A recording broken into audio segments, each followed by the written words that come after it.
Pode gravar.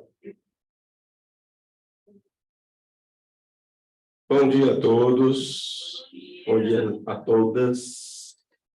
Eu não vou falar o todos porque muita gente não aceitou ainda essa linguagem, então é complicado aqui, não vou entrar nesse mérito.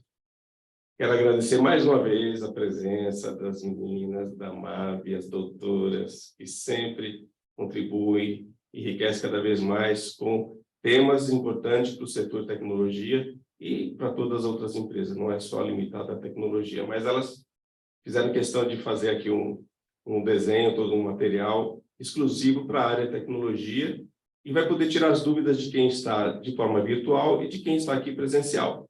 Então, nós vamos falar sobre os aspectos societários na prática nas empresas de tecnologia. Lembrando que a MAB é especialista em empresas, em assessorar empresas de tecnologia, de informação, já há muitos anos, né? Então, eu deixo elas muito à vontade, elas têm uma experiência muito larga e poderá, então, tirar dúvidas de todos vocês. Quem está de forma virtual, pode fazer a pergunta aqui no chat, que a gente, então, vai respondendo ao longo da exposição. A apresentação deve demorar mais ou menos umas 5 horas, mentira, no máximo uma, e tem mais ou menos uns 52 slides, é isso? Também não, é mentira. Então, fiquem tranquilos. E no final a gente vai fazer perguntas, para ver se vocês estão prestando atenção. Brincadeira, pessoal. Eu vou, então, passar a palavra para quem vai começar? Érica. Então, Érica, fiquem à vontade. Muito obrigado mais uma vez. Obrigada, Robson.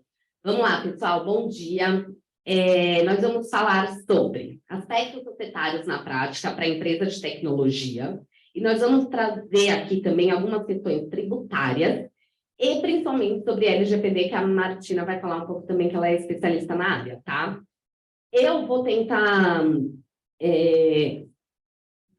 Eu vou ter que trazer um pouco da teoria, mas eu quero colocar a prática. Mas se eu não falar da teoria, vocês não vão entender a prática, vocês não vão entender os exemplos, tá? Então, eu vou tentar ser mais rápida na teoria, para não ficar muito chato, e qualquer coisa que vocês me param, vão me perguntando. Bom, deixa eu seguir aqui enquanto saiu da tela. Mas eu vou começar, vamos lá.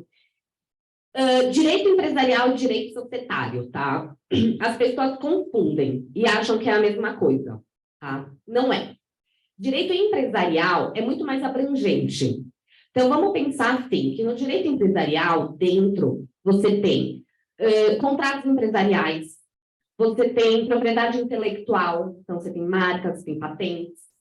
Você tem, eu estou vendo a Vanessa aqui, o empresarial criminal, né? Que nós também estamos assessorando clientes nesse sentido. O que mais? Falência, recuperação judicial, títulos de crédito, nota promissória, cheque, tudo isso é direito empresarial. E societário, né? Então, vejam, societário é uma pequena parte do direito empresarial. E o societário, ele vai falar sobre o quê? Sobre a sociedade e a relação entre os sócios, tá? Por isso que no direito societário a gente discute muito entrada e saída de sócio, briga de sócio, exclusão de sócio, tudo isso é direito societário, tá? É legal a gente lembrar...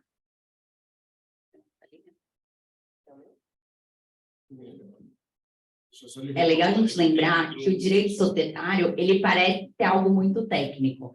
E aí as pessoas falam, bom, mas eu não tenho uma sociedade, então não preciso nem saber o que a Érica vai falar hoje. Só que o direito societário, ele vai esbarrar na rotina da empresa, né? Todos os dias a gente precisa entender um pouco sobre o direito societário para a operação. Então, se eu trabalho no financeiro ou no administrativo de uma empresa, eu preciso saber quem que vai representar a empresa. Então, o direito societário, ele vai além da relação propriamente entre os sócios, né? Então, eu não sou sócia da empresa, eu trabalho só no RH. Você precisa saber um pouco sobre o direito societário.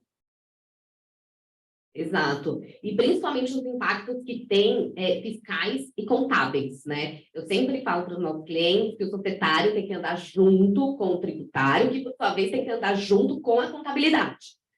E, se não andar junto, vai dar problema, né? Por isso que eu também falo que você sempre tem que ter um advogado bom e um contador bom, né? Bom, então vamos lá. O que é uma empresa? é a atividade organizada para produção ou circulação de bens ou serviços, né? Ou seja, os sócios se unem ou para prestar um serviço ou para comercializar algum produto.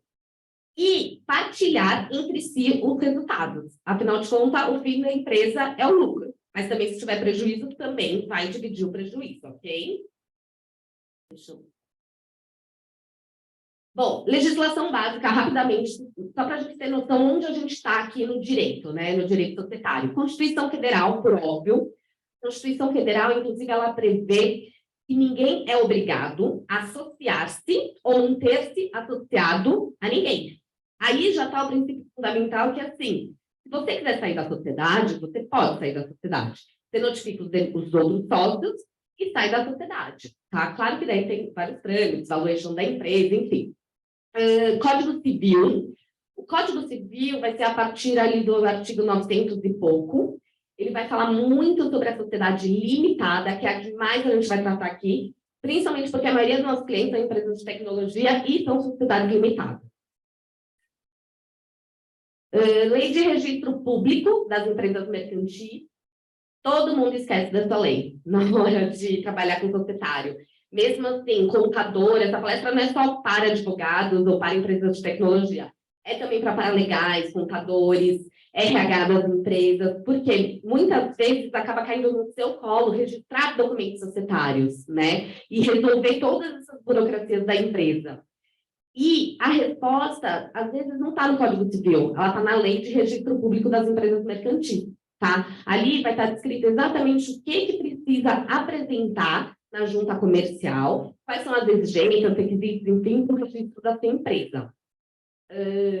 Temos também a Lei das Sociedades Anônimas. Claro, a Lei das Sociedades Anônimas, ela é, como eu posso dizer, muito mais detalhista, né? Você tem conselho fiscal, você tem conselho de administração, você tem cotas preferenciais, mas a gente acaba usando muito na limitada, porque o Código Civil, nas limitadas, é mais restrito. Então, o que as empresas fazem no contrato social das limitadas? Colocam aquela cláusula assim, em caso de omissão desse contrato social, ou na lei, no Código Civil, aplicam-se as regras das sociedades anônimas. E daí você vai para as sociedades anônimas.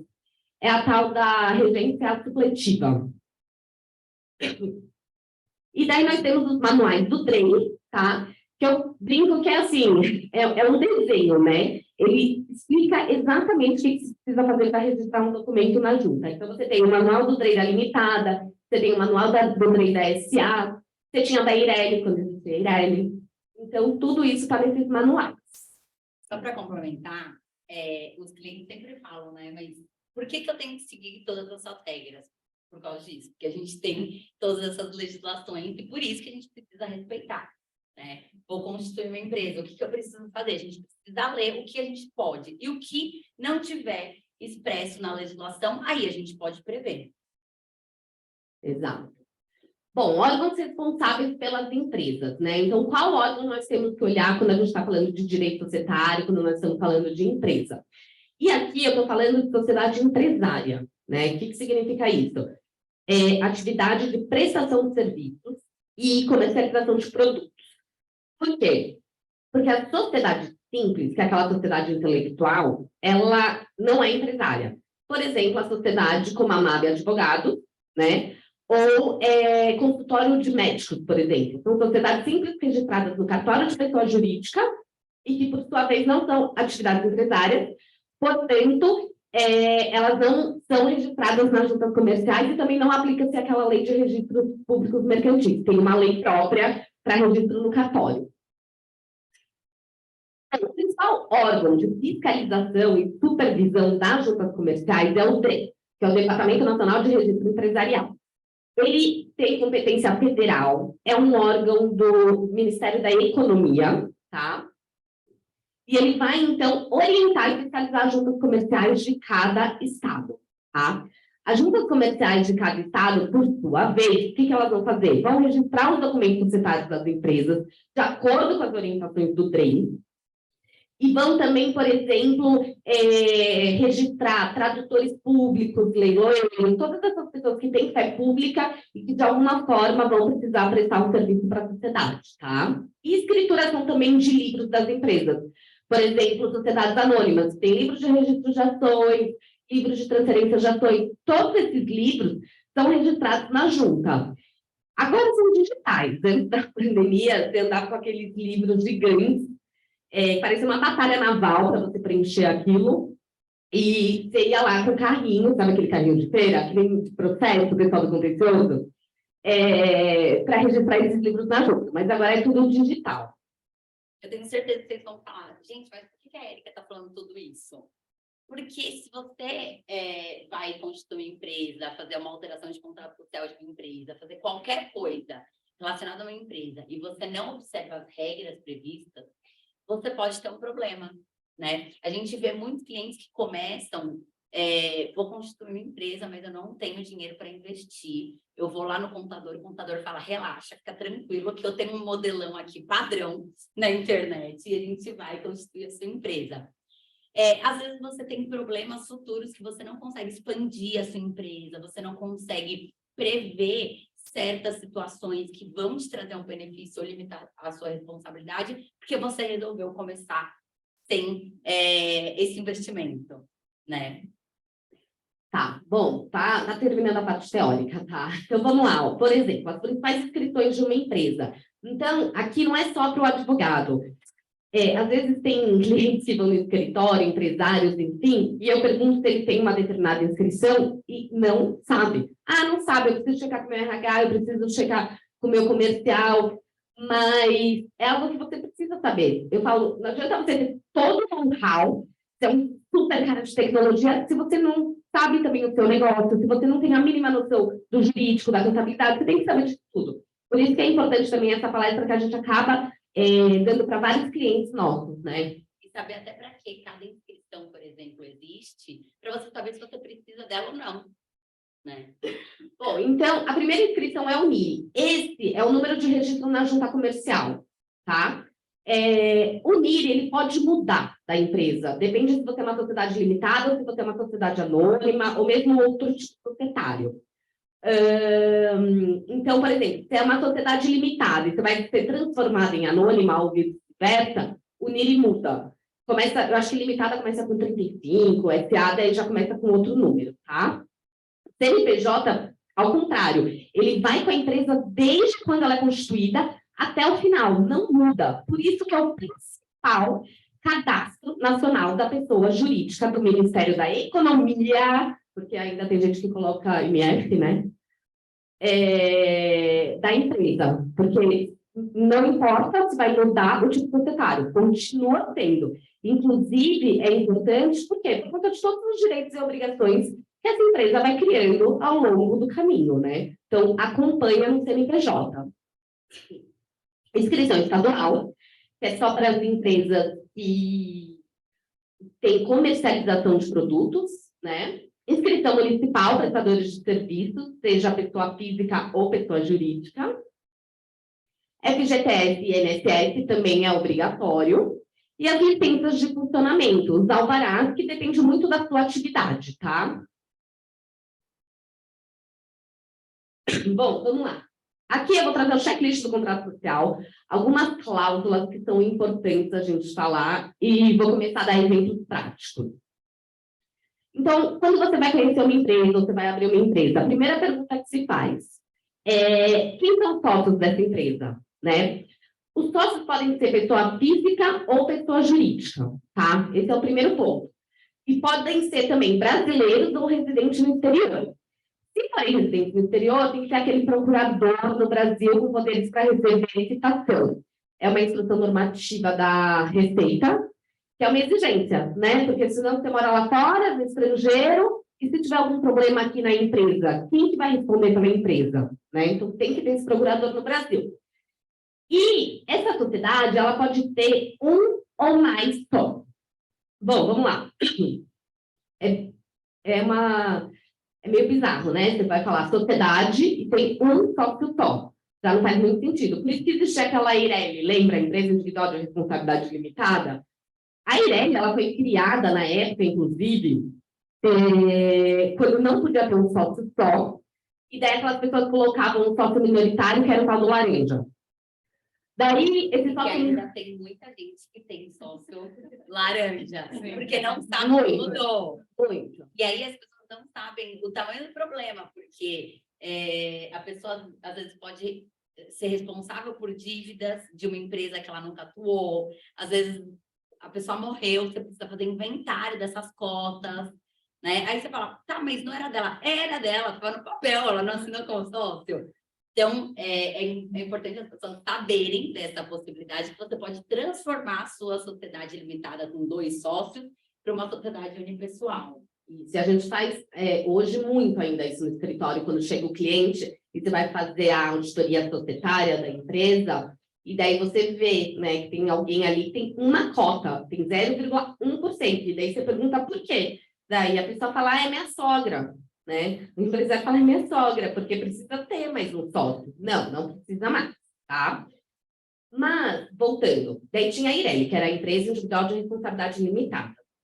E daí a Ireli, quando ela foi criada, o que eles pensaram? Bom, vai ter um sócio só, então o capital social dessa empresa tem que ser alto para pelo menos dar uma garantia para as pessoas que vão contratar com essa Ireli. Na época era algo em torno de 100 mil reais, que era 100 vezes o salário mínimo vigente no Brasil. Bom, então tudo bem. Então você vai contratar com a Ireli e você tem lá um capital social de 100 mil. Isso também não faz sentido. Quando você vai ver a exposição dos motivos da lei, você entende que não faz sentido. Porque, vejam, eu sempre falo isso para as meninas no escritório, o capital social é fictício. Ele não necessariamente existe.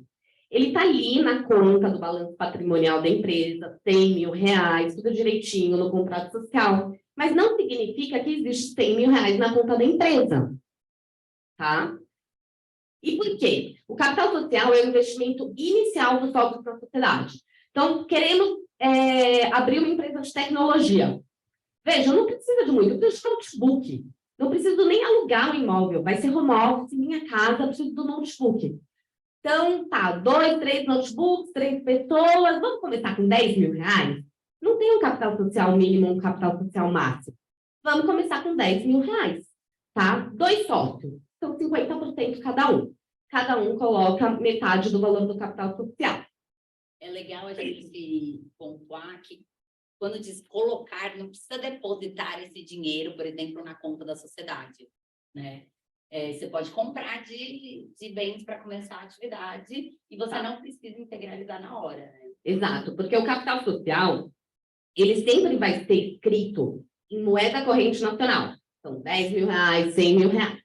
Mas ele pode ser integralizado, e quando fala integralizado, leiam-se pago, com dinheiro cash ou bens, tá? Então, pode ser um carro, pode ser um imóvel, tá? Desde que suscetível de avaliação pecuniária. Então, se eu conseguir dar um valor de mercado por aquele carro, que eu vou usar na prestação de serviço da minha empresa, esse carro vai ser integralizado. Esse carro é da Érica. Então, ele vai entrar como a minha participação societária nessa empresa, tá? E se não integralizar, os sócios acabam assumindo um risco. Bom, daí tem um dispositivo do Código Civil que diz assim, a Martina já está adiantando, mas vamos lá, depois eu volto. Que se o capital social não for integralizado, ou seja, não for pago, os sócios respondem solidariamente pelas obrigações da sociedade. Por isso que é muito importante, o capital social ser de fato pago. E vejam, quando você abrir empresa, você pode abrir empresa e colocar assim, olha, capital social é de 10 mil reais e vai ser pago dentro de um mês. Deu um mês você não pagou? Você está inadimplente perante a sociedade. Terá, de novo, o contrato social e falar, não, vai ser em um ano. Então, dá para você brincar, não tem regra. O importante é estar totalmente integralizado. Porque se não tiver, acaba gerando um risco para o sócio, né? Exato, porque daí tem essa questão da obrigação solidária do sócio. A empresa que é criada para separar, né, a atividade da pessoa jurídica para a pessoa física, ela acaba reaproximando se você não acaba integralizando, certo?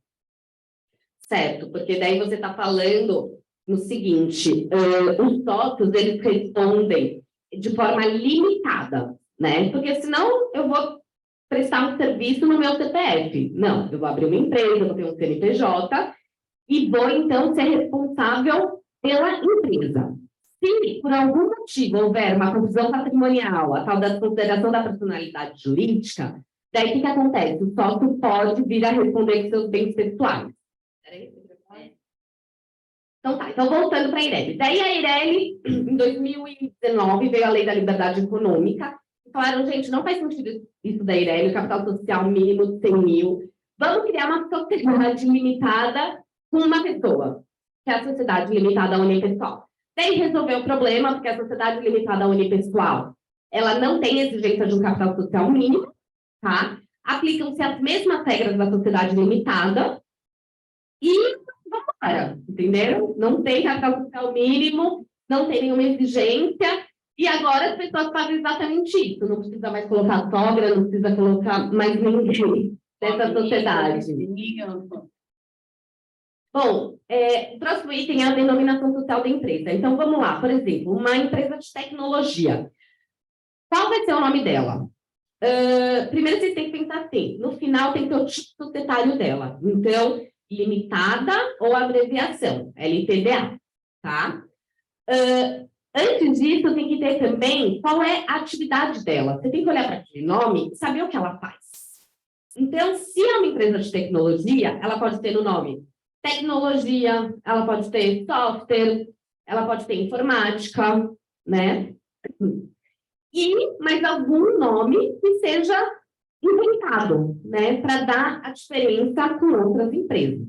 E daí é sempre bom, antes de registrar esse nome na junta comercial, você verificar se não tem uma empresa já com aquele nome, tá? Isso não é limitação, isso é denominação social e a proteção do nome é estadual, é por junta comercial. Então, você vai lá e faz uma pesquisa rápida. Não tem ninguém com esse nome que eu quero dar? Ótimo. Se tiver, e mesmo assim você conseguir registrar, você pode amanhã sofrer, por exemplo, um pedido de indenização por concorrência desleal, porque você está confundindo o consumidor final. Então, é muito importante checar isso antes. E o que a gente vê muito na prática? As pessoas começam uma atividade, geralmente, né, vou começar aqui, pessoa física mesmo, não quero investir, já vamos ver qual que vai ser o nome, já escolhe o nome, não faz a pesquisa.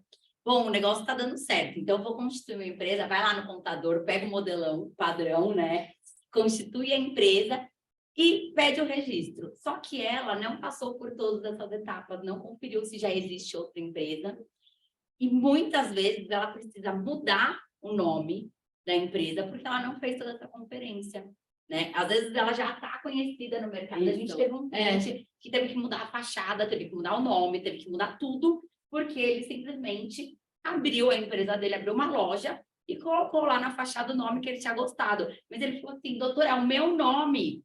O problema é seu, que é o seu nome, você não pode. Se tem outro registrado, você não pode. E ainda mais dentro do mesmo ramo, né? Exato.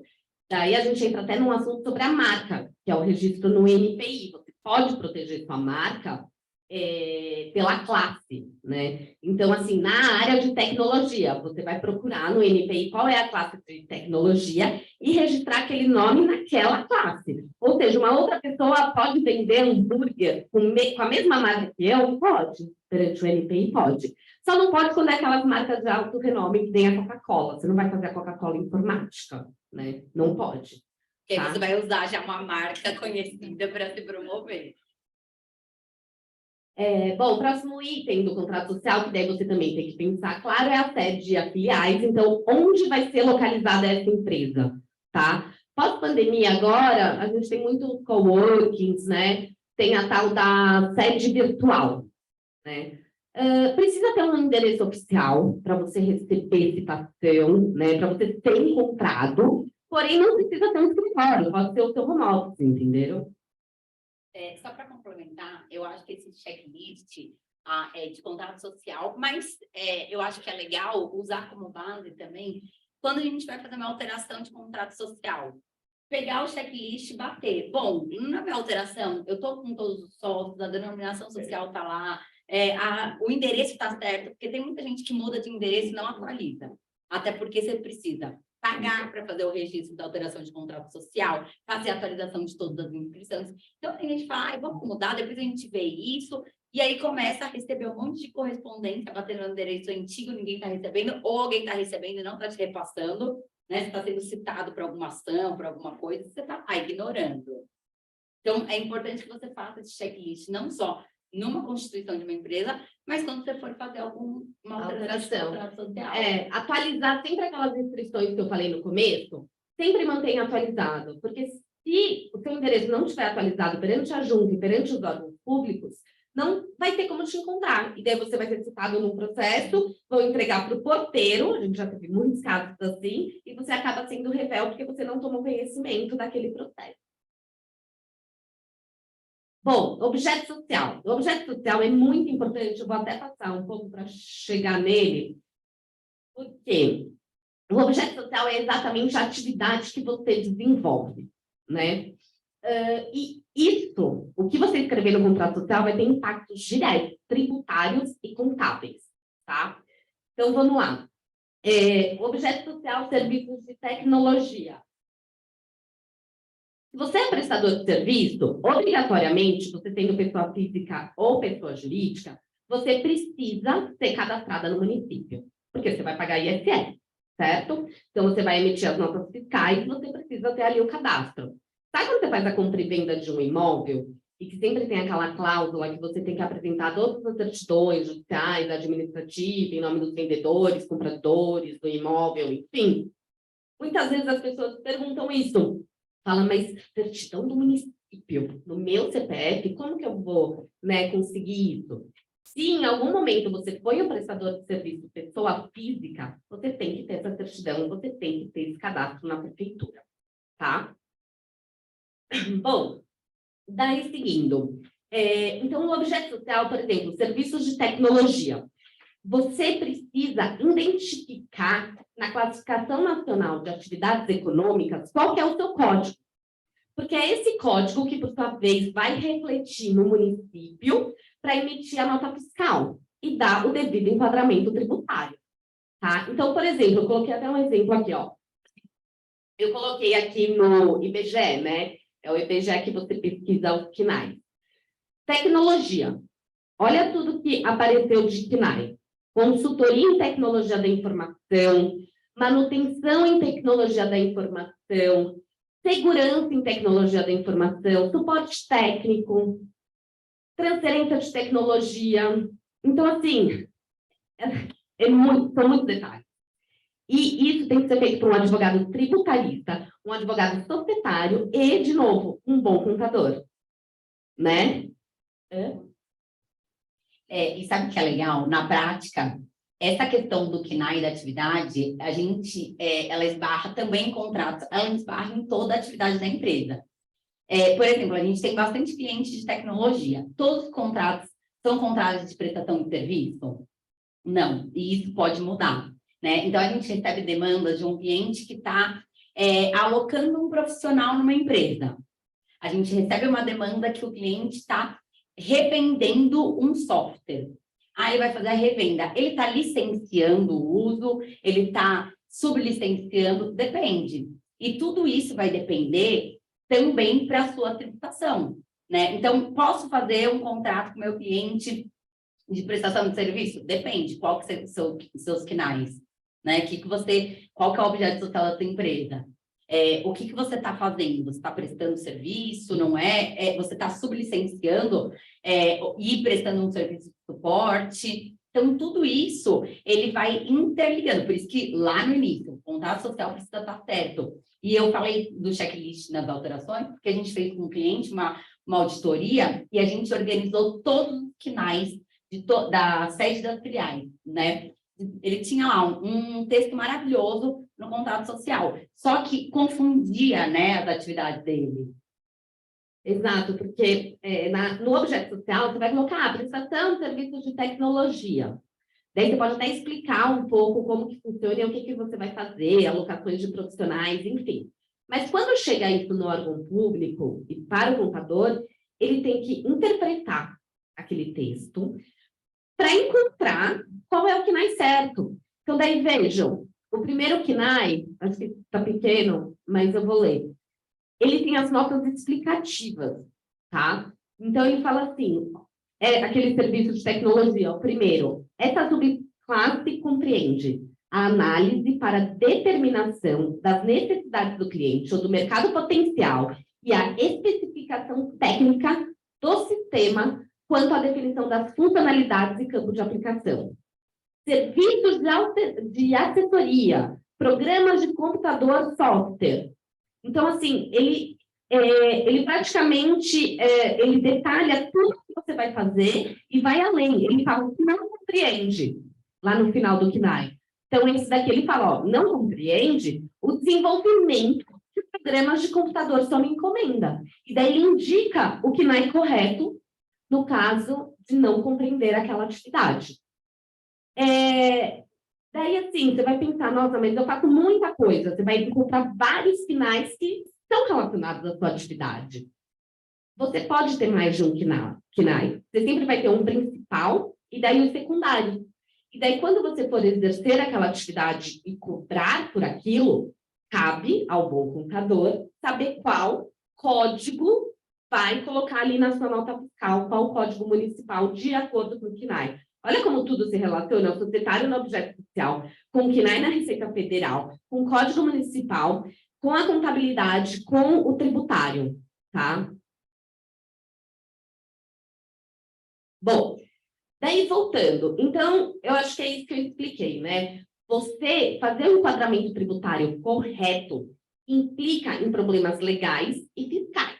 Assim como, por outro lado, também te ajuda a participar de incentivos fiscais. Por quê? Muitas vezes a prefeitura, quando faz aqueles programas de parcelamento fiscais, ela faz para determinada atividade, para determinado código. Não são todas as empresas do município de São Paulo que vão participar. Então, é importante também, não só para evitar problemas, como para você ter benefícios fiscais, tá? E também regulamentações mais rigorosas ou mais flexíveis. Então, veja, se você é um restaurante, você vai ter regras da vigilância sanitária. Então, também tem todo um direito regulatório que vai impactar aí na sua atividade. E, para empresas de tecnologia, especificamente, já é super difícil, né? Você encaixar o código, vejam. E para empresas de tecnologia tem mais um desafio, que é a tal da guerra fiscal, né? Entre os municípios e entre os estados. Por quê? Vamos lá. Venda de software. Vocês acham que é um serviço ou é a comercialização de uma mercadoria? Né? Então, é ISS ou é ICMS? Então, daí vem o Estado e fala, não, é uma mercadoria, circulação de mercadoria, então é um fato gerador do ICMS. A prefeitura fala, não, é uma prestação de serviços, é ISS, tá? Então, vocês vão perguntar, tá, mas qual vale, então? Na maioria das vezes é o ISS, tá?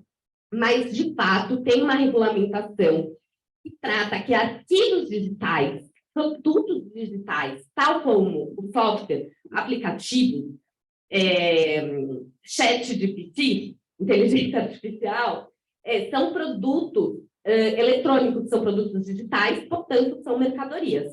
Então, você vai ter que detalhar, vai ter que sentar com o contador, sentar com o advogado, para entender o que se sobressai mais, para você fazer o correto enquadramento tributário.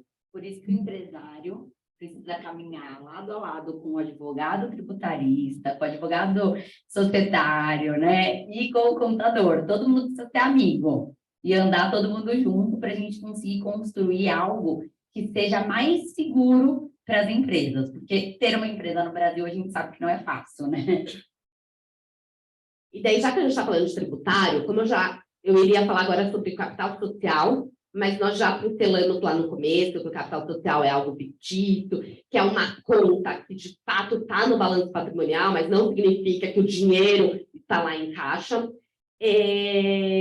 Falando um pouco sobre um assunto que os clientes estão procurando muita gente, é a holding. Sabe a tal da holding familiar, né? Planejamento de escritório, que a Daniela, inclusive, do escritório está fazendo bastante. Aqui tem uma questão tributária muito importante. Vamos lá, vou explicar rapidamente, é um parênteses, tá? Porque muita gente pergunta. O que é a holding? A holding, hold, significa segurar, né? Então, o que as pessoas fazem? Pegam todos os bens que ela tem, seja móveis, imóveis, investimentos, ações, participações societárias, colocam dentro dessa empresa, tá? Para ser mais fácil administrar. Vejam, é muito mais fácil eu administrar um CNPJ com vários ativos, eventualmente passivos, do que por CPF, tá? Principalmente quando você também chegar no direito de família, né? Em caso de herança, enfim. E daí isso é muito bom, porque você deixa de caminhar no direito de família e começa a caminhar no direito empresarial. Não que seja mais fácil, mas pelo menos o emocional é melhor. E daí na Hold tem aquela questão da integralização de bens imóveis, né? Então, você tem um imóvel que você quer colocar na sociedade. Então, eu, Érica, como sócia dessa empresa, vou transferir a propriedade desse imóvel para a empresa. A princípio, não vai ter imposto nessa integralização, tá? Essa integralização não é um fato gerador.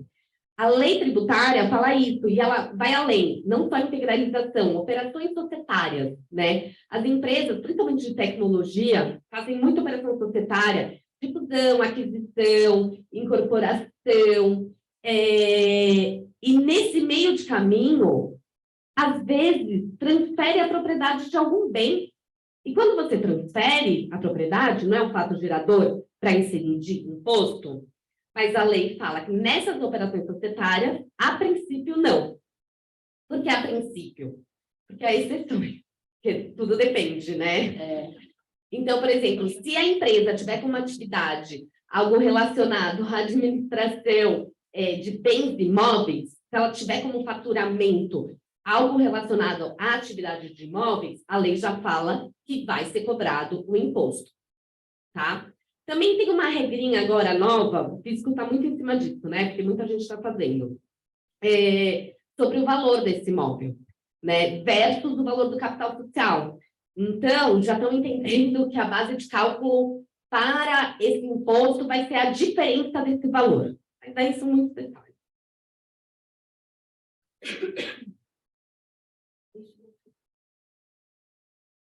Ops. Não está indo aqui.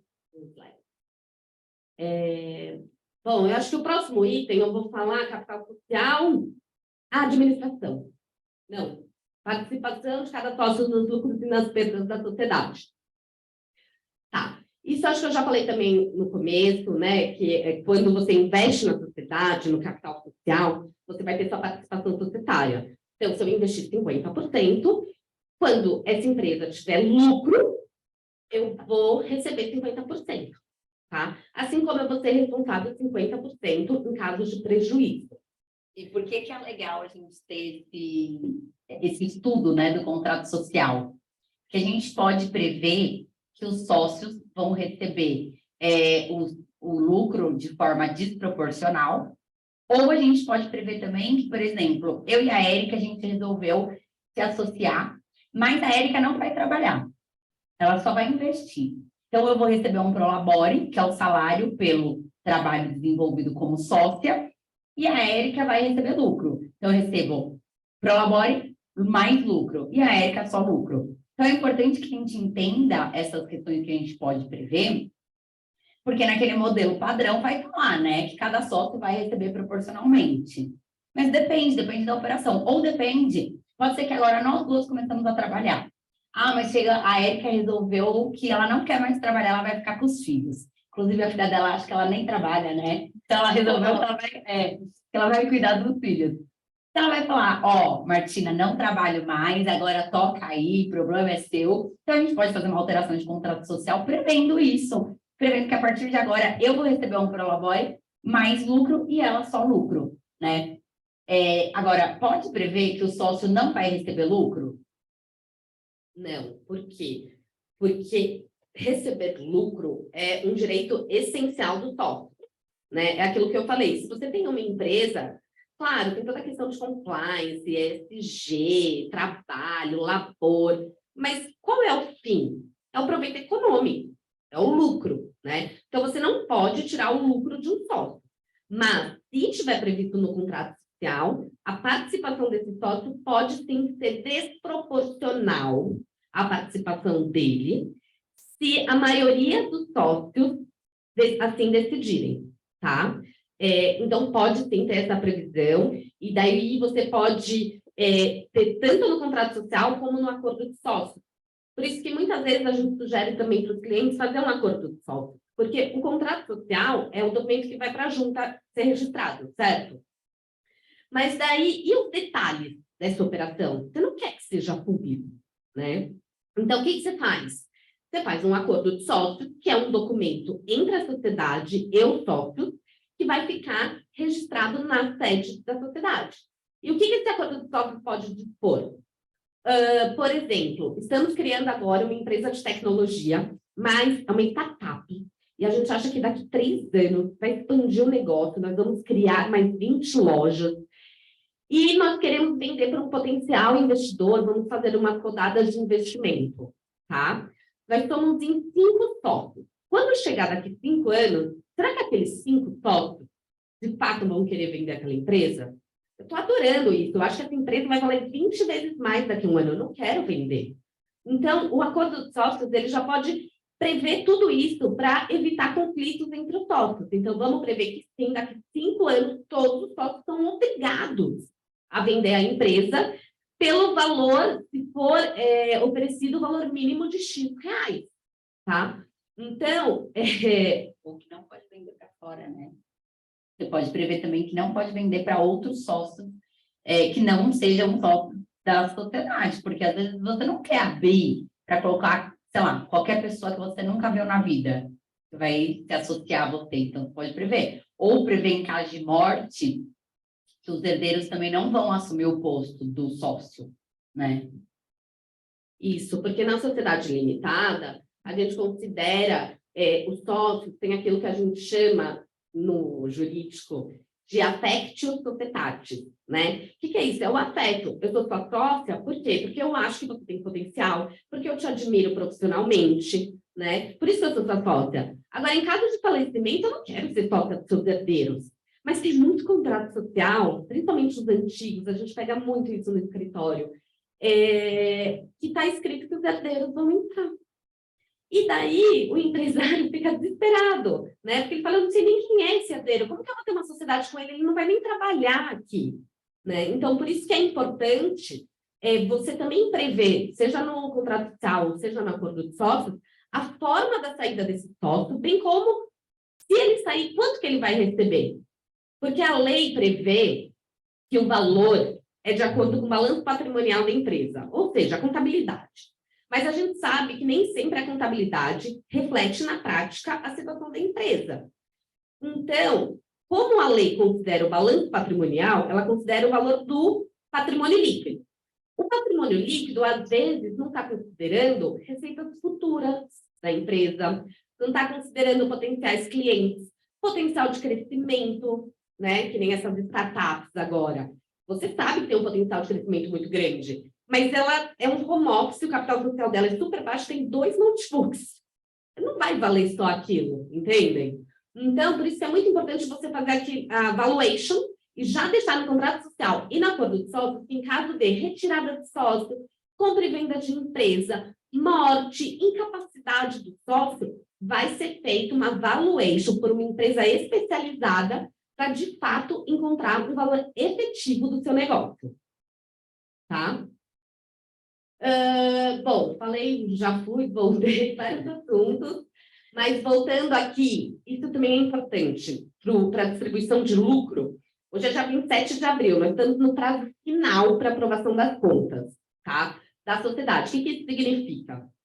A lei prevê que para você estar em compliance, tá, com a legislação, e principalmente societária, você precisa, até o final de abril, aprovar as contas do ano anterior, tá? Então, sim, até final agora de abril, todas as empresas limitadas e sociedades anônimas também precisam analisar as contas da sociedade referente ao ano de 2022, tá? Que vão ser prestadas pela contabilidade, pelo administrador, deliberar, discutir, né? Por que tem isso de ativo, passivo? Foi feita uma dívida, qual investimento que foi feito? Tudo isso tem que ser analisado e aprovado ou não. E, às vezes, é aprovado com ressalvas ou sem ressalvas. Isso parece uma formalização, né, da lei, você fala, mas para que precisa disso? Então, vou trazer um exemplo prático. Questão de responsabilidade, né, das lojas americanas. Todo mundo viu o que aconteceu com o balanço, com a administração das lojas americanas. Se você é acionista das lojas americanas e você aprovou aquele balanço, você isenta o administrador, o diretor financeiro de responsabilidade e chama a responsabilidade para si, tá? É como você batesse o martelo, validar-se, cheque. Os trabalhos, todas as contas de 2022 desse diretor financeiro estão corretas. Claro, isso é a regra geral. É claro que se o administrador depois for constatado que ele agiu contra o contrato social, contra a lei, com dolo, para ter algum benefício próprio, enfim, ele pode sim responder pessoalmente, tá? Mas a regra geral a partir do momento que você aprova as contas, você isenta o administrador de responsabilidade, tá? Por exemplo, tem muitas empresas de tecnologia que querem participar de licitação.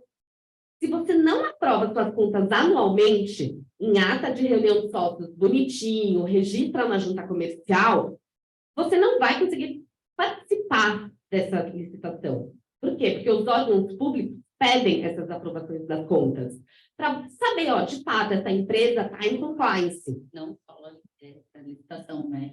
Grandes empresas, quando eles vão passar pelo processo de compliance, eles pedem que você entregue todas as contas aprovadas. Você precisa entrar lá e entregar sua vida. Por quê? Porque você precisa cumprir a lei, precisa cumprir tudo que a legislação traz. Então, se você não aprova, você larga toda a administração na mão do administrador, você não sabe se está indo bem, se não está, ou se você vai lá e só assina.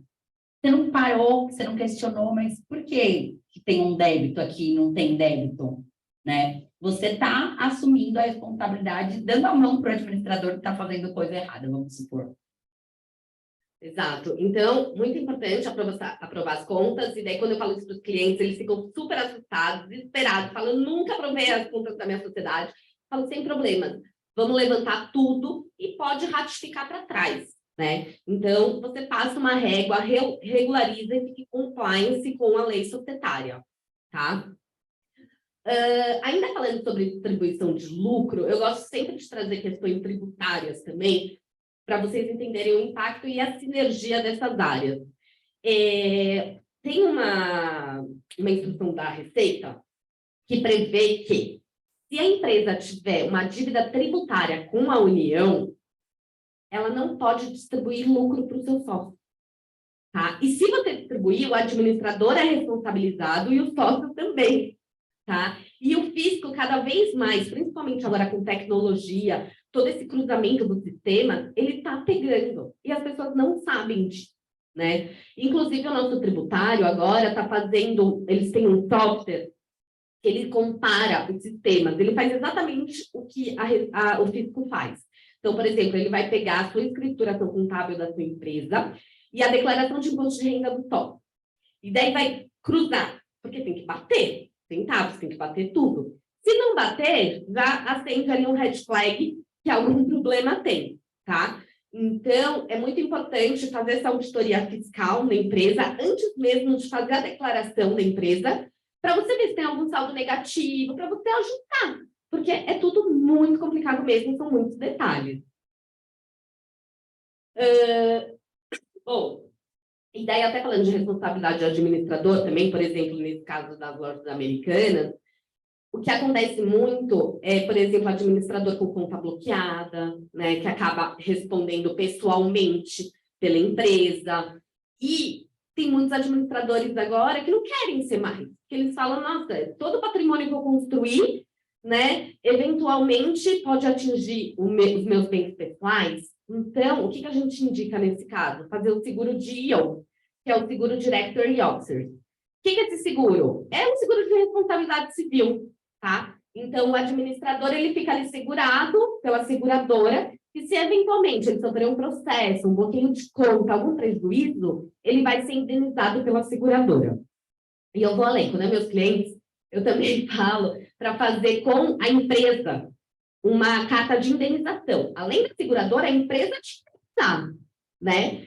E não só materialmente, moralmente, né? Porque às vezes você fica com o seu CPF bloqueado, você não pode ter mais dinheiro entrando na conta, porque você vai ser indenizado, mas você vai responder o processo no seu CPF, né? Até porque a gente vê muitos casos que, naquele modelão padrão, todos os sócios são administradores. Então, vai todo mundo responder junto, né? A gente teve um caso no escritório que o nosso cliente, ele foi sócio laranja, né? Nunca atuou na empresa, e aí descobriu porque ele começou a ter a conta bloqueada. Então, assim, você foi o laranja, né? E além de tudo, você está com a conta bloqueada de algo que você nem sabe, aí você descobre. Tem muita gente que, assim, eu era sócia administradora do meu tio, que ele pediu, né? Só para incluir lá no contrato social, eu assinei, e eu perdi, sei lá, o dinheiro todo que estava na minha conta.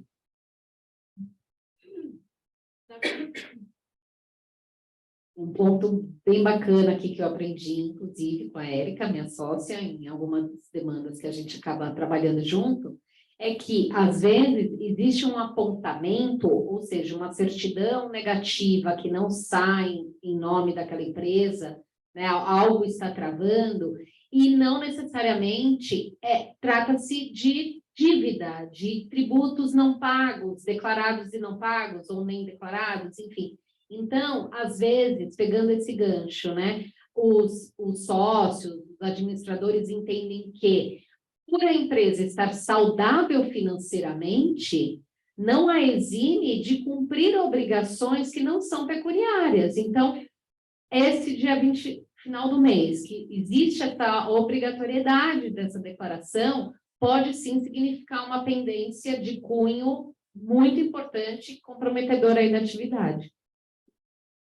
Exato, são as tais das obrigações acessórias, né? Então, às vezes, a certidão não está saindo e não é que você deve algum valor, é uma obrigação, alguma declaração que você deixou de entregar para a Receita, e daí automaticamente você já fica com pendência, tá? De novo, ainda mais agora, que os sistemas todos se cruzam, junta comercial, com o Estado, com o município, qualquer pendência vai impactar no outro órgão, ou pelo menos vai chamar a atenção, tá?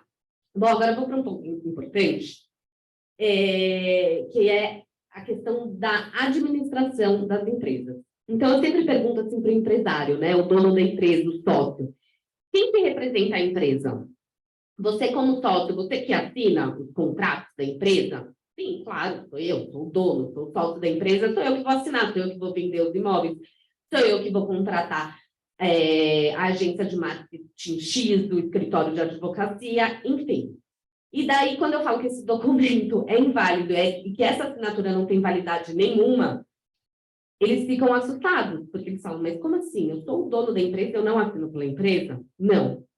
Por quê? Porque a lei fala que não é que ela fala que o sócio não tem poder para representar a empresa, mas ela fala que quem representa é o administrador.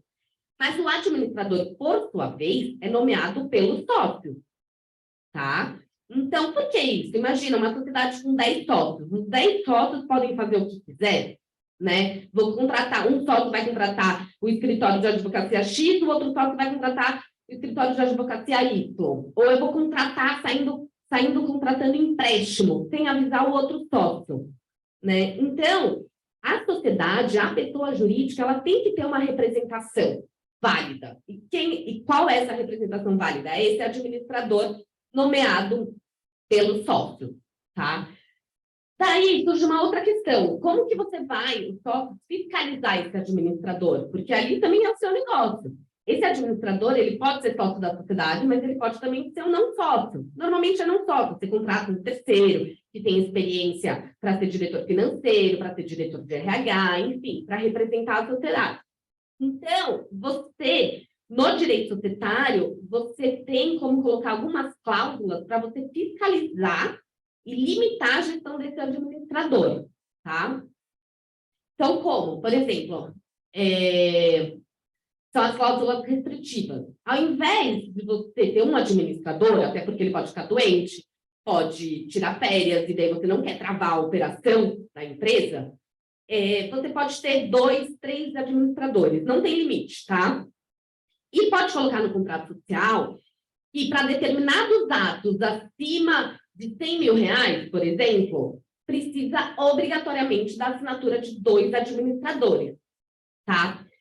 Assim como você pode colocar que, para nomear um procurador da sociedade, além da assinatura de 3 administradores, precisa também da aprovação prévia do sócio, tá?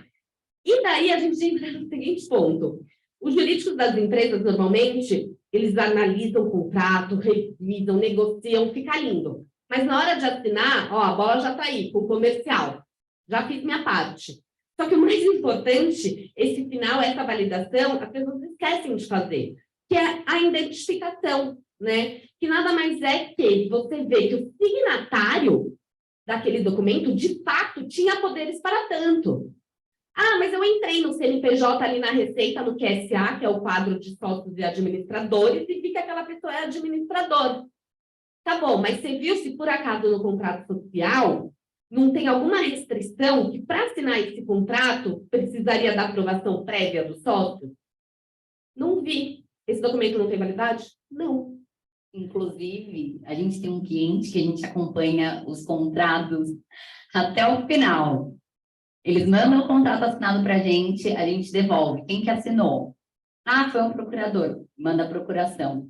Várias vezes a gente recebe a procuração, não está válida. Ou recebe a procuração está errada.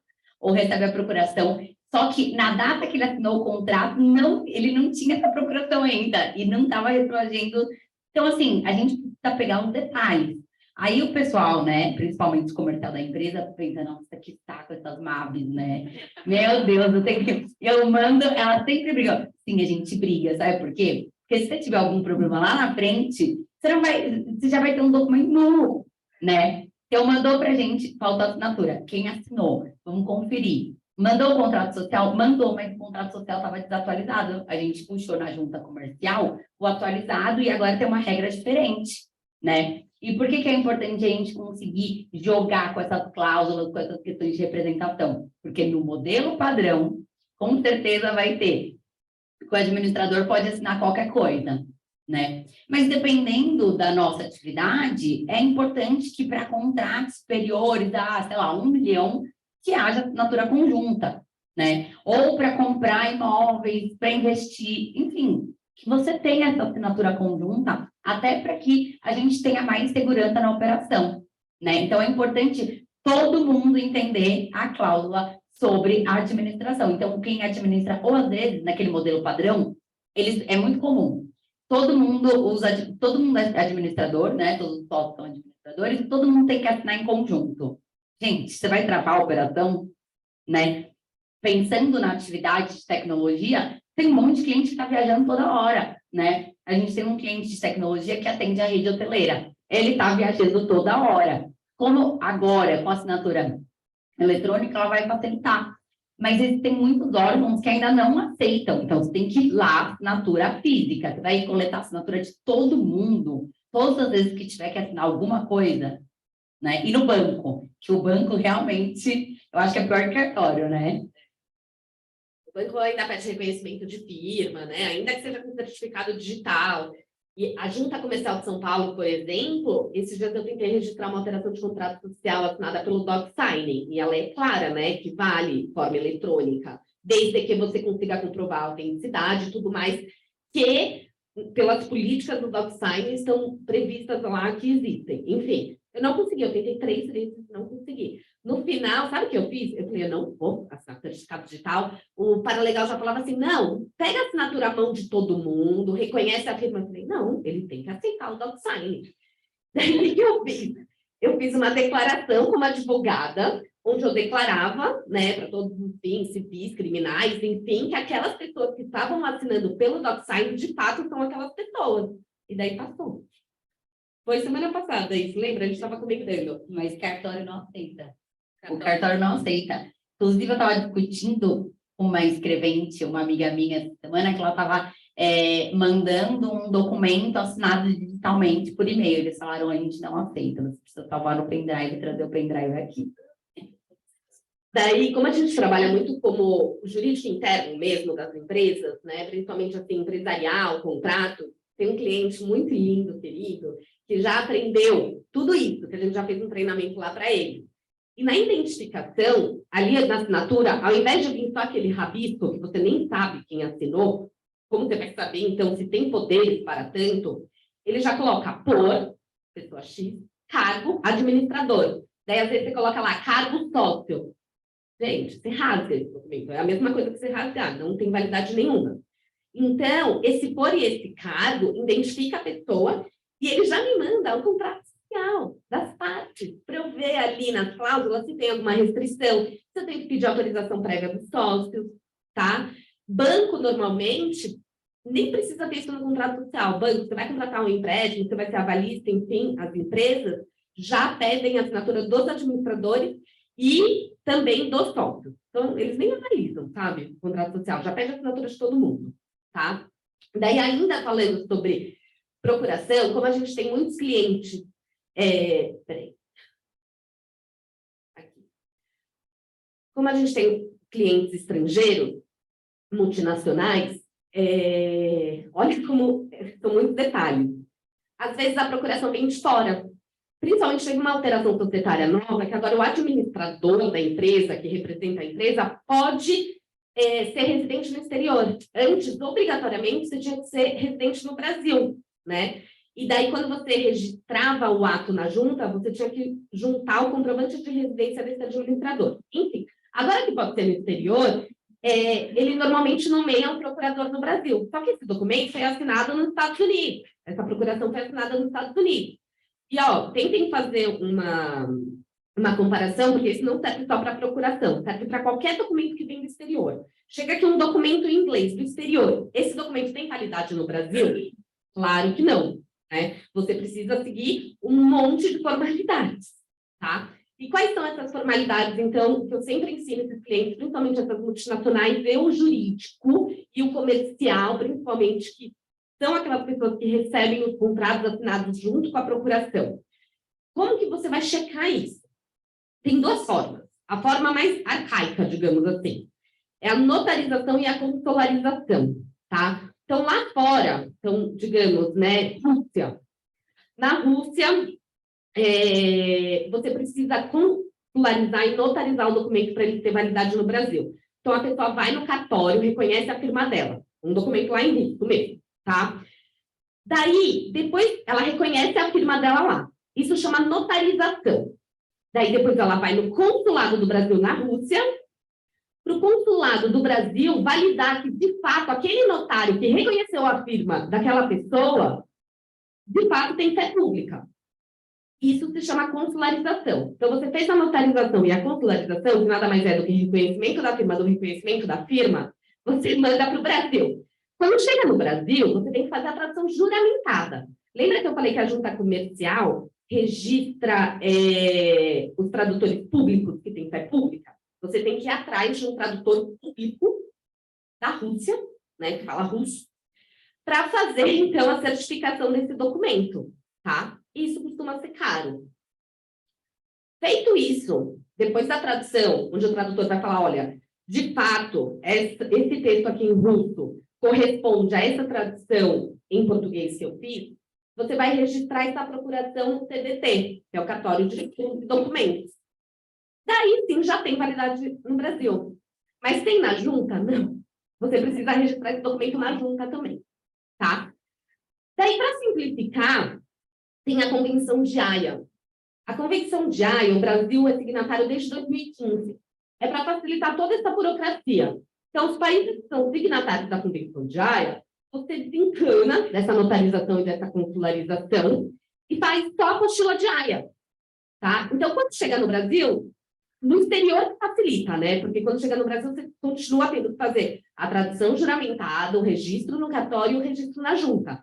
Mas lá fora, você não precisa fazer a notarização e a consularização. Tá? Você faz só a apostila de Haia. O que é a apostila de Haia? É um selo. As pessoas às vezes não entendem, então eu até coloquei aqui. É isso, vem isso no documento. Apostila Brasil, tá vendo? Convenção de Haia, tem desde 61, tem vários países signatários, mas o Brasil só entrou em 2015. E daí, o que eu sempre falo também para os nossos clientes multinacionais? Quando chega a apostila de Haia, não adianta você falar, tem a apostila de Haia, tá ok. Você tem que conferir se, de fato, aquele país é signatário da Convenção de Haia. Então, eu vou complicar um pouco mais. Imagina a China. Não sei se vocês já tiveram a curiosidade de entender a geografia da China, mas, assim, tem 23 províncias, não sei quantas cidades, regiões administrativas especiais, enfim. Tem 2 regiões administrativas da China, que é Macau e Hong Kong, que eu acho que são, né, mais capitalistas, enfim, que são signatários da Convenção de Haia. Portanto, documentos oriundos de Hong Kong, eu só sei disso porque eu tive um cliente chinês, porque eu nunca ia chegar até aí, né? Que era um documento que era de origem de Hong Kong, quando chegou no Brasil, que eu fui ver, não, mas é signatário.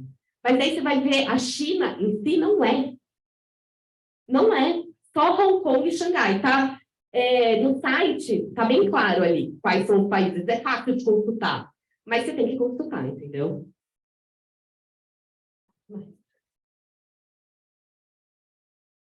Tá, aqui eu pulei, mas rapidinho, acho que eu acabei falando, né, de quem pode ser o administrador da empresa.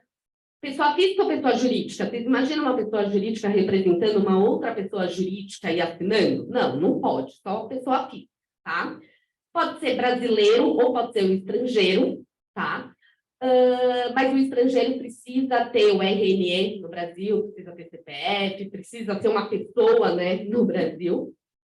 E residente no Brasil e no exterior, que é aquela questão que eu falei, que antes da pandemia só podia ser residente no Brasil e agora pode ser residente no exterior também.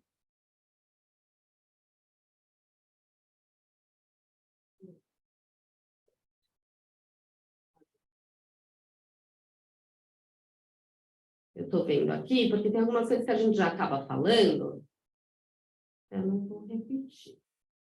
Então, das procurações, responsabilidade do sócio e saída do sócio, que foi aquilo que eu comentei com vocês, né? Da gente prever direitinho um método de valuation da empresa, quando o sócio vai sair, né? Via de regra, o sócio responde até o valor das suas cotas, né? Salvo em caso de consideração da personalidade jurídica, e até 2 anos da saída dele. Isso é uma pergunta que os clientes fazem muito, né? Ah, eu recebi uma reclamação trabalhista, mas eu não sou mais sócio dessa empresa.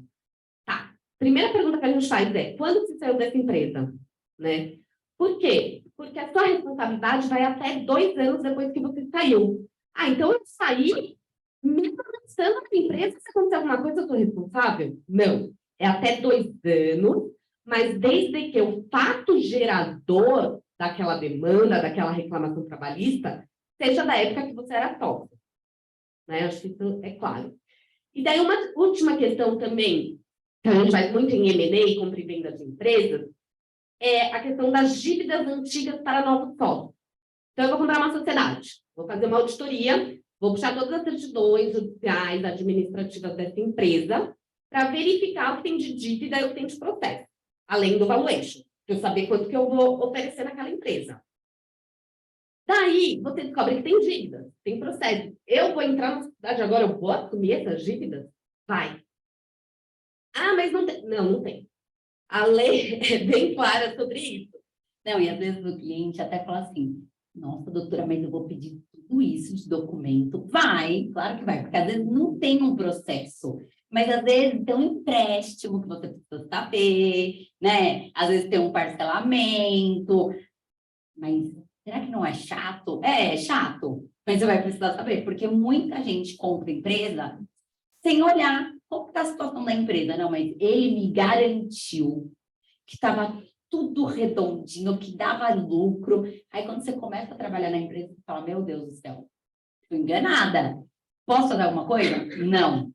A gente teve um caso de um cliente, inclusive, que ele fez a saída de um sócio. No documento, eles fizeram a previsão que esse sócio retirante não ia se responsabilizar nesse período dos 2 anos. E, além disso,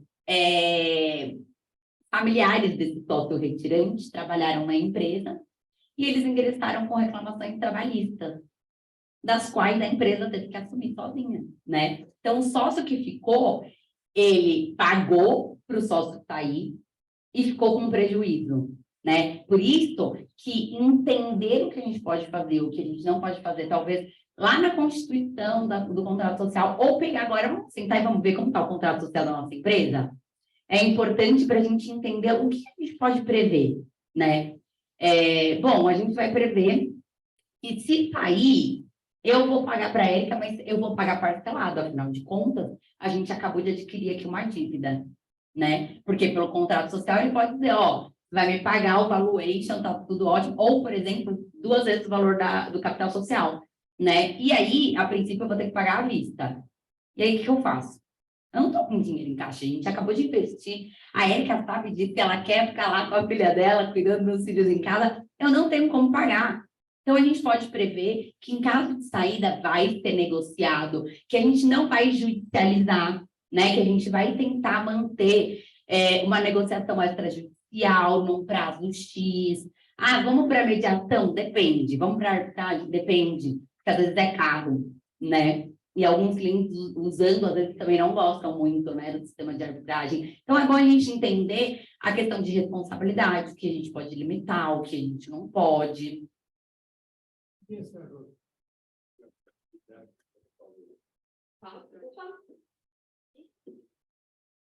Você falou, após sair de 2 anos. Retroatividade. Retroatividade. Então, Legal. O que é a retroatividade? A Lei de Registros Públicos Mercantis, aquela que eu comentei no começo, prevê que se você apresentar na junta comercial um documento dentro de 30 dias da data da assinatura, os efeitos desse documento retroagem à data de assinatura. Vou exemplificar. Então, hoje é dia 27 de abril, certo? Vamos fazer uma ata de reunião de sócios aqui, 27 de abril, tá? E nós estamos aprovando todas as contas da sociedade a partir de 2022, tá? E que a Érica não é mais administradora dessa sociedade a partir de hoje. Normalmente é nessa ata também que se reelege os novos administradores e a Paula vai passar a ser administradora, tá? Se eu registrar esse documento na junta até dia 27 de maio, os efeitos dessa aprovação das contas e da substituição do administrador retroagem a 27 de abril. É como se eu assinei esse documento dia 27 de abril. Mas aí qual seria o problema, então, de eu perder esse prazo dos 30 dias e não retroagir? Vai começar a ter validade só a partir da data do registro na junta. E a junta, às vezes, demora, né? Então, digamos que a gente consiga esse registro, perdi o prazo de 30 dias. Fui registrar só em junho, e protocolar em junho na junta, e o registro foi em julho, dia 7 de julho. A Paula é administradora da sociedade só a partir do dia 7 de julho. Não vai retroagir a data da assinatura. Isso parece ser uma formalidade, burocracia, mas os efeitos disso são muito importantes, porque daí, olha só, a Érica saiu, ela não é mais administradora, ela está morando em Dubai, e a Paula já está assinando os contratos da empresa. Todos os contratos da empresa, se eu perder esse prazo de abril até julho, não tem validade. Então, olha só a questão da representação. Não é só ver se a Paula é administradora, é ver desde quando. E quando que esse documento foi registrado na junta. Por isso que também no contencioso, quando a gente pega contratos para analisar, para executar, para ir para o judiciário, é muito legal você fazer essa auditoria societária no documento. Porque às vezes você não precisa nem entrar no mérito da questão, entendem? Eu não vou discutir se a prestação de serviços foi boa ou não. Amigão, esse contrato aqui que você assinou não tem validade nenhuma. Você perdeu a retroatividade da Lei de Registros Públicos Mercantis. É muito legal, mas é complicado. Por isso, Por isso que nossos clientes já estão super treinados. Se eles não mandam para a gente fazer a conferência, a gente tem cliente que já entra lá no site da junta, puxa o último documento registrado, já, tô com dúvida aqui, o que está escrito, o que eu posso, o que eu não posso. Exato. Daí, para a gente também não se alongar muito, eu trouxe aqui alterações recentes na legislação, né? A extinção da EIRELI, que foi que eu já comentei, a sociedade limitada unipessoal. Recentemente também nós tivemos alterações no Código Civil dos quórums de aprovação das sociedades limitadas. Tinha muitas deliberações que exigiam 75% do capital social para aprovar as matérias. E agora é a maioria do capital social, ou seja, 50% mais um. Então, se você tem um voto majoritário da empresa, ficou mais fácil. E daí, sabe aquilo que a Martina falou de adaptar o contrato social? Olha como é sempre importante você rever o contrato social. E tem gente que tem contrato social antes de 2002, né? No código antigo. Você pode atualizar seus quórums e ficar muito mais fácil e melhor para você, né? As alterações da legislação vêm para seguir a tecnologia, para seguir a economia, para seguir tudo isso. E você tem que se adaptar. Só que se você não revisar seu contrato social, você pode ter prejuízo lá na frente, né? Daí outras alterações legais também é a administração, né? Que agora o administrador pode ser residente no exterior. Você pode agora fazer reunião de sócios digital e voto à distância. Isso também foi uma mudança pós-pandemia, muito benéfica. E também umas outras simplificações, como, por exemplo, as sociedades limitadas de grande porte, eles precisavam publicar as demonstrações financeiras, sabe? Aquelas contas que eu falei que os sócios precisam aprovar. Antes de aprovar, elas tinham que obrigatoriamente publicar as contas, os seus números, no Diário Oficial da União e no Jornal de Grande Circulação. Né? As SAs ainda têm essas obrigações, né? Mas falando das limitadas, em que são a maioria dos clientes de tecnologia, além de ser caro, eu não quero falar né, para o público qual é meu lucro líquido, né? E então agora tem essa desobrigação. Antes da junta exigia isso e ela não registrava a ata de reunião de sócios se você não publicasse. E daí você não ficava em compliance, daí você não conseguia participar de licitação, você não conseguia pegar empréstimo no banco. Mas tinha gente que preferia fazer isso do que mostrar para o público qual é seu lucro líquido. E daí, deixa eu falar aqui rapidinho, porque eu acho que não seria interessante essa palestra se a gente não falasse desse tema super atual, que é a inteligência artificial, né? E o direito. Então, eu vou trazer só alguns pontos aqui de impactos no direito para a gente pensar. Que nós já estamos falando para os nossos clientes, por exemplo. E o principal dele, eu até coloquei um texto aqui de um artigo que eu escrevi, é o seguinte: clientes, vocês precisam correr também, empresas, e fazer uma política de uso da inteligência artificial, tá?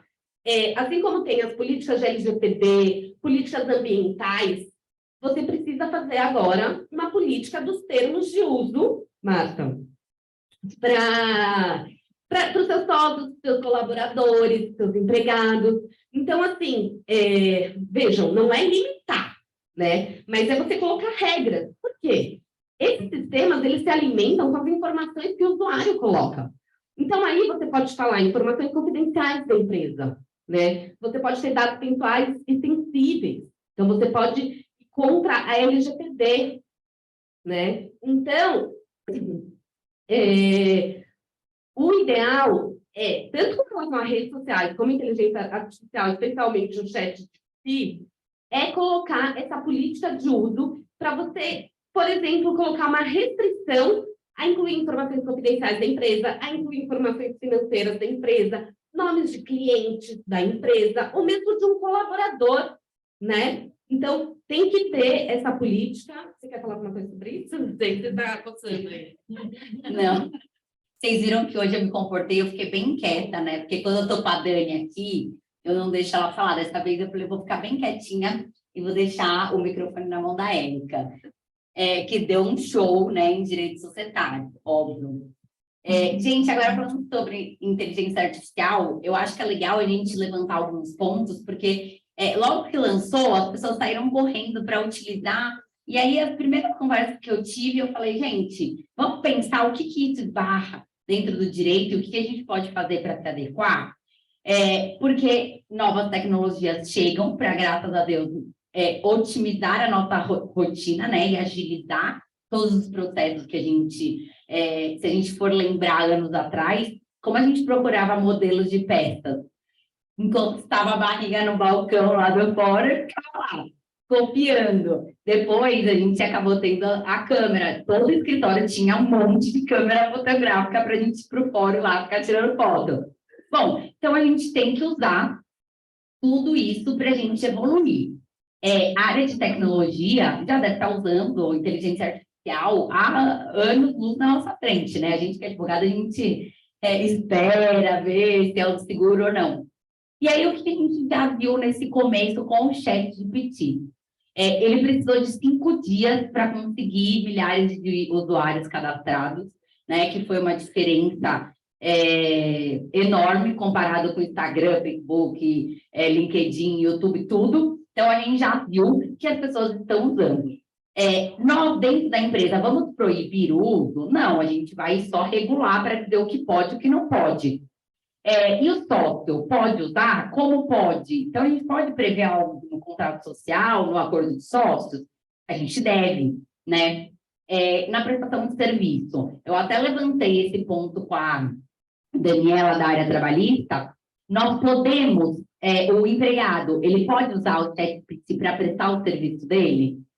Depende. Se a gente tiver uma política clara dizendo o que a gente pode e o que a gente não pode, e o empregado estiver respeitando, a gente pode ter uma demissão por justa causa, né? Que é a mesma coisa daquelas políticas de privacidade que a gente vinha falando, né? A gente fez um treinamento com a Marta, que está aqui com a gente. Todo mundo da empresa já sabe o que pode e o que não pode. Se alguém não fizer, além de ter assinado os documentos, além de ter participado do treinamento, a gente deu ciência de tudo isso para o empregado, para o colaborador. Se ele descumprir, a justa causa vem sendo confirmada na Justiça do Trabalho. Por isso que é importante esse trabalho de organização. Então, Érica, você é minha sócia. A partir de agora, a gente vai usar a inteligência artificial para a gente construir aí modelos de negócios para o nosso cliente, para uma estrutura aí de negócio com direito. Quem que construiu esse conteúdo? Não fui eu, né? Pode ser que o resultado disso tenha minha participação, né? Porque eu lapidei o conteúdo, eu alterei, eu revisei, mas o conteúdo não é meu. Eu sou coautora. Então, a gente tem a questão da propriedade intelectual, né? Eu posso, então, pegar, vamos supor, já fiz vários testes, eles não vão elaborar um contrato para você, para substituir o advogado ainda. E se elaborar, né, a gente precisa mais do que o conhecimento técnico para elaborar o contrato. Então, é a mesma coisa quando chegou o Google, as pessoas falavam assim, o Google vai substituir o advogado. Gente, não substitui. Substitui para aquelas pessoas que pegam o modelo na internet e, quando tem um problema, liga para a advogada, e agora? Então, o contrato estava péssimo, né? Ele não conseguiu te ajudar em nada. Então, a inteligência artificial vem para ajudar, mas é importante que a gente limite, né? Até porque a gente já teve o primeiro caso de vazamento de dados do ChatGPT, né? Foi vazado os dados financeiros e pessoais dos usuários Plus.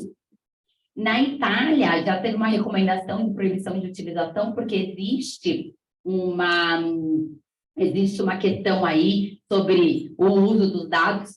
E para a gente finalizar, para a gente não se estender muito, que eu acho que é um assunto até que a gente pode propor aí para a gente conversar bastante, mas o próprio ChatGPT, ele já vem propondo algumas alterações, né? Então, eles estão tentando fazer algumas atualizações para ter uma função que as empresas vão administrar os seus usuários dentro lá das plataformas, né? Porque, vamos supor, se a minha sócia copiou algo de lá, porque não sei se todo mundo aqui já usou, mas, gente, a inteligência artificial cria um modelo de negócio, cria um método todo de marketing, ainda a imagem, logo de empresa.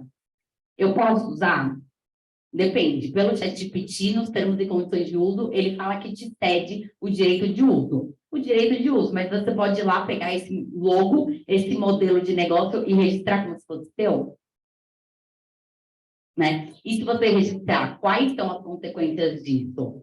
Então, o importante é que a gente entenda e pense o que a gente pode limitar dentro da nossa empresa. Então, no acordo de sócios, políticas de utilização e até nos contratos de prestação de serviço. Né? Posso contratar a Van e falar assim, Van, não quero que você utilize a inteligência artificial para prestar um serviço. Afinal de contas, eu estou contratando uma pessoa. Né? Eu quero o seu olhar como profissional, com a sua experiência que você teve ao longo da sua vida e etc. Tanto é que a gente já teve na justiça alguns casos, né? Um advogado foi multado, ele agora procurou o CNJ, que ele não quer que os juízes utilizem inteligência artificial para as decisões. Então, vamos estabelecer regras nos contratos de limitação de uso, regras sobre a propriedade intelectual, sobre a guarda da informação, porque tem gente que vai lá e fala assim, ó, meu negócio é esse, meu diferencial é aquele, o nome da minha empresa é aquilo.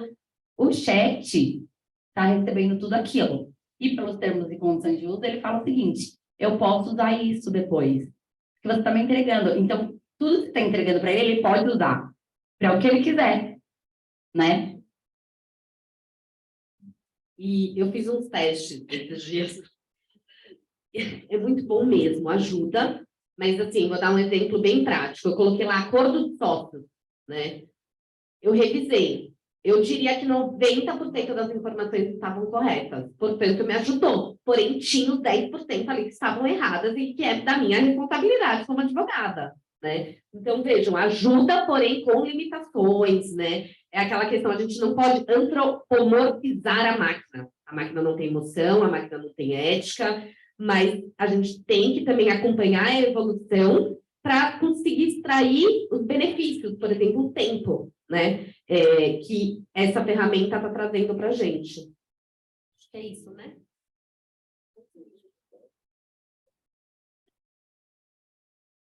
Então, para a gente finalizar mesmo, a gente tem alguns aspectos societários envolvendo a Lei Geral de Proteção de Dados. E quais são eles? Bom, no contrato social, como a Erika falou, naquele checklist, a gente precisa de todos os dados dos sócios e administradores. Todos os dados, sim, inclusive o local de residência.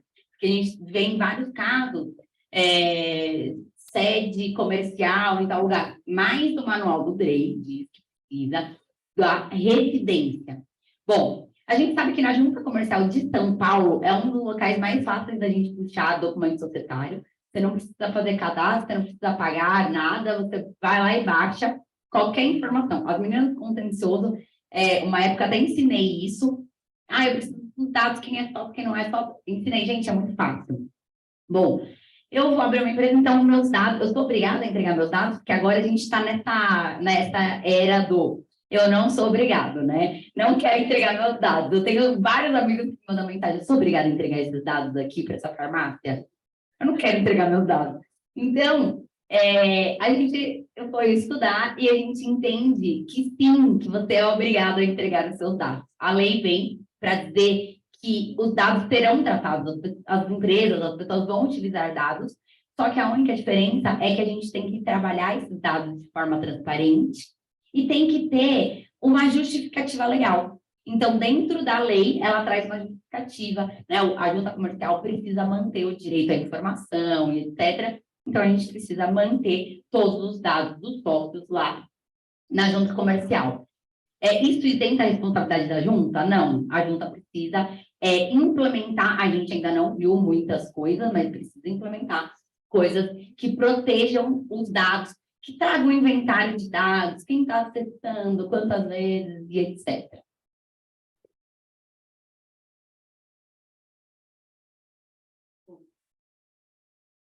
Dúvidas?